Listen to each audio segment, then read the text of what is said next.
sugar and artificial sweeteners have negative effects on physical health, but just how damaging to our bodies are these products? There are many misunderstandings and unknowns about sugar and in what form it is healthiest for consumers to eat. Sugar and artificial sweeteners have been a hot topic in the health and diet industries for decades, and many questions surrounding them have still yet to be discovered.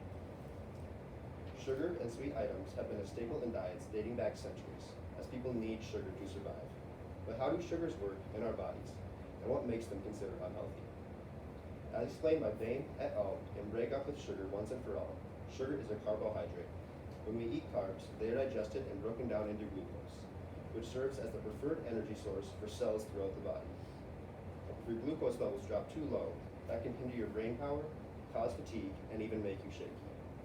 Sugar can also be categorized in a number of different ways: complex sugars versus simple sugars, natural sugar versus added sugar, and naturally occurring versus artificially manufactured, making it all the more confusing for consumers trying to find the healthiest products. Natural sugar is generally accepted to be a healthier option rather than added sugar. But what actually constitutes as an added sugar?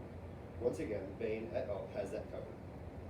Sugar sources like honey and maple syrup technically come from nature and are considered better choices than cane sugar. But when they act as sweeteners in packaged products or you mix some in your morning oatmeal, that's adding it, so it counts towards your daily added sugar consumption. To break it down even further, only sugar found in products straight from the ground and eaten would be considered a natural sugar, eating an apple for example, and everything else would be considered added. That leaves the naturally occurring versus artificial argument. This discussion gets a fair bit more complex, as there are positives and negatives to both sides of the debate, and evidence is still being tested and found every day on this comparison. On a side note, this question of which of these options is the healthier choice was pushed to the members of this class, and 100%, 16 out of 16 students, chose cane sugar as the healthier alternative versus artificial sweeteners. As aforementioned, everyone needs sugar. If sugar is fine for your body and actually a necessity, why is it such a big deal in today's world? The answer to that question largely comes down to the overconsumption of sugar and the severe health risks of eating so much of it, which is more often seen with naturally occurring sugar rather than artificially produced sugar. This is because one of the largest differences between the two sweeteners: calories. Too many calories can lead to a multitude of health problems, including diabetes, which can often be caused by a high sugar diet. A closer look at the negative effects of naturally occurring sugars was undertaken by Melissa Ochoa et al. In their article, Dietary Sugars, Their Detection by the Gut-Brain Axis and Their Peripheral and Central Effects in Health and Diseases, where they performed an in-depth experiment on the effects of glucose, standard sugar, versus fructose, fruit sugar, on mice and rats. Ochoa et al. Found that in large amounts, fructose caused more gut and digestive problems, while glucose more affected the brain and reward center, but also said that this evidence was only found when very high amounts of these sugars were consumed. Another side effect of consuming too much sugar is mentioned by Sheila Demir, as she states that an overabundance of sugar intake can lead to an increased amount of Candida yeast, leading to yeast infections. More negatives were mentioned by Bain et al. When quoting Maya Feller. When you regularly provide your body with excess sugar, it struggles to keep up, and you could end up with too much in your bloodstream. In the case of elevated blood sugars, the body is under consistent stress. This can negatively impact the heart, eyes, and vascular system, increasing the risk of developing additional metabolic conditions. Now that the negatives of naturally occurring sugar have been told, some positives must be mentioned. As its name suggests, naturally occurring sugar is naturally occurring, and many people prefer the sound of that compared to hearing that they are consuming artificially made sweeteners. When sugar is consumed in moderation, it acts as the energy source for our brains and bodies. But how much is too much? The USDA recommends that no more than 10% of a diet should be added sugar, while the American Heart Association recommends that no more than 36 grams and 25 grams of added sugar to be consumed for men and women respectively. When looking at naturally occurring sugar, it is a necessity to compare it to its newer counterpart, artificially made sweeteners. As with any new product, tests are still being conducted to determine every positive and negative effect that could possibly be caused by artificial sweeteners. A small advantage that artificial sweeteners have on natural sweeteners is the lack of tooth decay that they cause, unlike said natural sugars.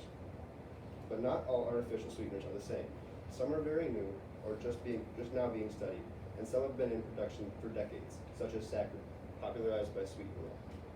Some are also much sweeter than others, the sweetest one being Advantane, which is 20,000 times sweeter than cane sugar, meaning you need much less sweetener to achieve the same amount of sweetness. Well, one thing all artificially produced sweeteners have in common is their lack of calories.